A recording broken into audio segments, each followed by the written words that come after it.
Buenos tardes. I'm going to talk today about accessibility, programmability, and ecology, which help enable new possibilities in money.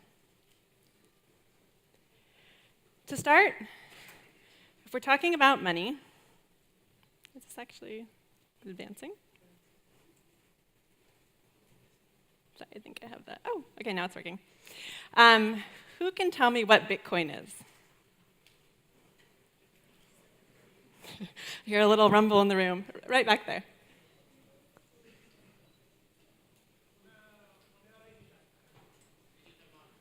Digital money. Anything else? Right here? Cryptocurrency. And you might have like some negative associations with it, maybe? Blockchain. Okay, what is blockchain? What was that?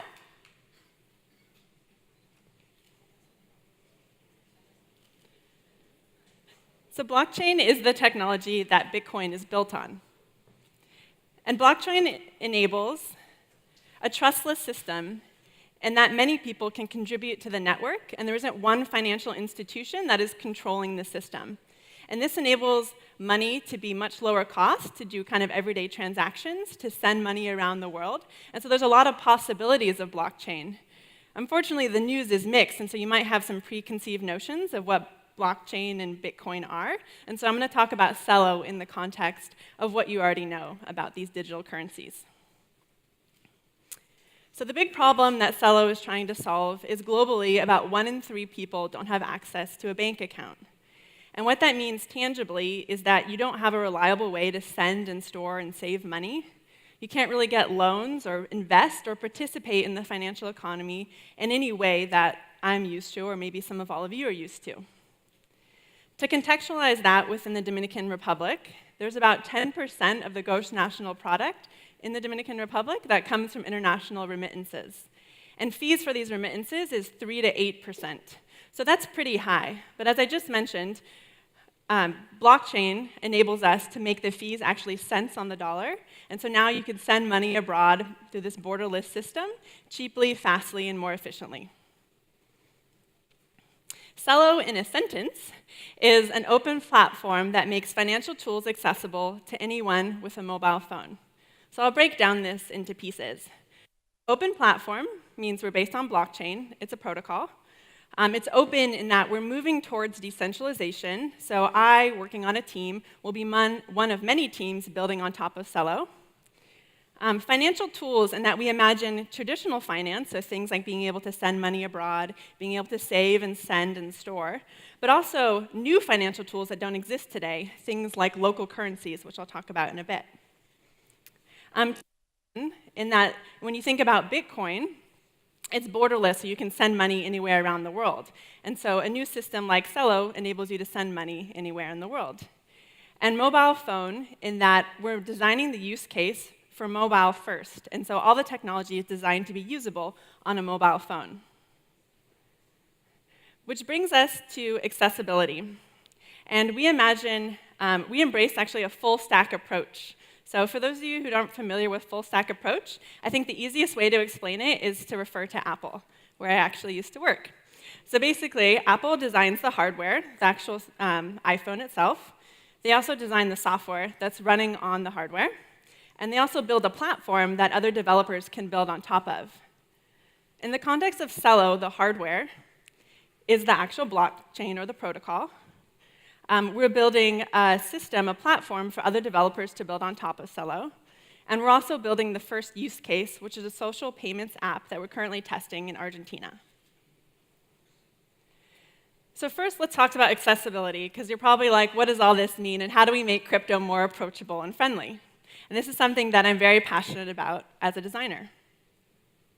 Our innovations are designed with communities around the world, and we use a method called design research, which gets to the root of what the need of the person is. So I'll give you a small example. I bought coffee this morning. How I bought it is I used my credit card. Why did I buy it? Because I'm jet-lagged and tired and was a little stressed about this talk. Well, knowing those needs, I can actually design a solution. So maybe instead of a better coffee app, I need a meditation app. And so when I understand what my need is or what our users' needs are, we can design solutions that solve those needs, their needs around money and finances and prosperity, versus kind of this hot technology that everybody wants to be a part of. And so that's the approach we've taken from the beginning at Cello. What this looks like in practice is I've led 3 field research studies with Cello in 3 different countries, in Kenya, Tanzania, and Argentina. In 7 cities, actually 30% of our team have participated in this research in field. We've done 75 one-on-one hour-long interviews, learned 30 different insights from all of this, and actually built it into the product and how we're designing the technology. And as I mentioned, because we're full stack, we can actually design the features throughout the whole stack, not just the app that lives on top. This then translates to design guidelines, so things that we actually apply then to designing these systems. And I'll share these 4. These are 4 of many. The first is speaking to users' mental models. So I actually gave a great example of this a minute ago when I referred to Apple using a full-stack approach. So as much as possible, we're passionate about understanding our users and their mental models, and then designing for those mental models in real-life use cases. Something that we learned in Argentina is that there's a very different concept of investing than what I know of for today. And an example of this is, in Argentina, savings is what I would consider investing. And so people actually buy US dollars and hide them because inflation is so high. People buy houses as a way to invest. Small business owners actually buy goods ahead of time and then sell them later, knowing that inflation will keep rising. And so this is how people invest, which is obviously very different than what I'm used to in the US. And understanding that, we can then design the product knowing how people think about money in that context. Another example is educating. It's really common in, especially emerging markets, to have like SACCOs or savings and loans groups. So it's basically a community that saves together. And we saw this firsthand in Tanzania. So we were in Tanzania by invitation from the World Food Program, studying a refugee camp and the people there. And SACCOs are actually really popular in the refugee camp. And so when we're looking at the pilot that we're designing in Tanzania, we're actually planning to do it with SACCOs. And the reason being is that there's a support system for shared learning. So now crypto and all this weirdness has a group of people that can learn about it together. They're typically more tech literate, financial literate, and actually can use the financial tools that we're building and providing. So educating through community is something that we're really passionate about and something that was informed by our research. Another thing is putting a face to it. So we were in Kenya learning from M-Pesa, which is arguably the most successful mobile money solution in the world. Over 86% of Kenyans use it. And we wanted to understand what made it so successful. And one of the things is that they actually put a face to it. So M-Pesa represents the agent that is around your corner. And so I can go cash in and cash out using my friend. And so I trust my friend, so I trust M-Pesa. But people don't trust Safaricom, which is the company that actually owns M-Pesa. And so the importance of having a physical face is really important, especially with something as weird as crypto. And so we're trying to design that through everything that we're doing, putting a face to it, making it usable, making it real, using photos whenever possible. You might notice my presentation is not very typical blockchain-y. And so we're trying to make it human. The third thing is defining core usability considerations. So one thing we learned in Argentina, the way people get into the network is a series of text messages that are validated by other users. And our text messages were not being received by a majority of the carriers. And so we actually had to redesign the protocol, going back to the full stack approach, to do it in a different way. And by understanding the context of how crypto is used in all these different places, we can design the best solution that works around the world. These are some ways that we're thinking about how do we make crypto used more broadly, more approachable, and more accessible to more people. So we're being really thoughtful about the design, but what does this mean for engineering and technology and possibilities? Programming money allows us to build new features into money. So to put this into an existing mental model that you all might have, think about what tools like Twitter and blogging did for content creation. Before, there was newspapers and kind of the traditional way, TVs, people controlled the content. Now, every single person in this room can tweet what I'm talking about, and that content now lives online. This is the definition of accessibility. Now, content creation.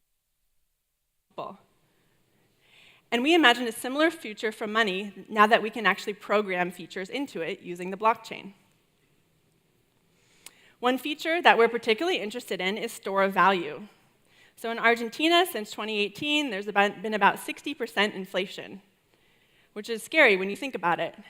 And we've been testing Celo in Argentina since December. And this is the technology. Because we can program money, we can thus make it stable and useful for everyday transactions.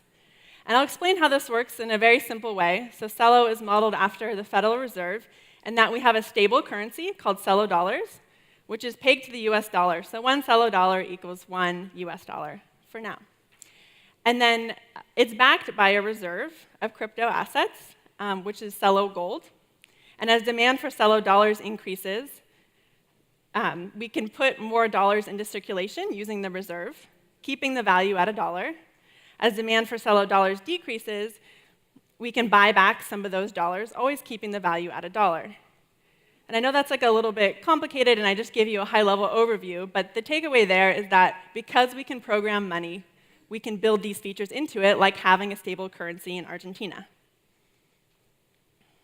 Over the past 5 months, we've been doing this test mainly with university students, and we're still kind of testing the hypotheses of, do people ascribe value to the currency and use the wallet? Do they use it to send and receive money? We have some early results here, and we're excited to share the more global results with all of you this summer. And I didn't mention it before, but one of the interesting things we're doing at Celo is we actually publish all of our research and findings on our Medium blog. Another use case that we are really interested in is refugees. So you think about if you have to flee your country, you can't bring your property with you, you can't bring your assets with you, but something that Bitcoin or digital currencies enable, because they're borderless, is that if I flee the country, all I need to know is, for Celo, is the 22-word passphrase in my head, and then in the new country, I can just download and re-get access to my funds. And if you think about relocating and people sending money from abroad, you can now do that really cheaply and easily. So if I have family in another country, I can actually receive money from them instantly. And these are two of the many use cases that we can explore now through the possibility of programmable money. So we made money accessible. We've added features to it through programming. Finally, how does this integrate into the broader picture, an ecology? We imagine local, regional, and national currencies working together in harmony. This is one of the new possibilities that money allows. How an ecology of money may work is best demonstrated through a story. So this is a town in Brazil called Curitiba, and garbage was a major problem in this city because population expanded from 120,000 in 1942 to 2.3 million by 1997. And most of these people lived in favelas. And so the garbage trucks couldn't actually navigate the narrow streets of the favelas, and so trash was a problem, thus sanitation, and disease was becoming a problem. So in 1971, the mayor said, we have to find a solution, but didn't have the funds to go hire a bunch of people to design new technology, to collect the trash, etc. And so what they actually did is they looked at what the need was and what the resources they had. So the need was trash, but the resources that they actually had an underutilized bus system. So they asked the community to collect trash, and in exchange, they would get a bus token. So kids started going around and collecting trash, and then parents started using the bus token, which at the time, they couldn't afford the bus system, to go into the city and find jobs. So now the parents were working, they were earning money. Eventually, those bus tokens were accepted at the local markets in exchange for food and buying goods. And the bus token basically became a local currency. This didn't replace the national currency, it was in addition to the currency. In a 3-year period, more than 100 schools traded in 200 tons of garbage. And eventually, more than 80% of households became involved in the program. There were 11,000 tons of garbage for nearly 1 million bus tokens and 1,200 tons of food.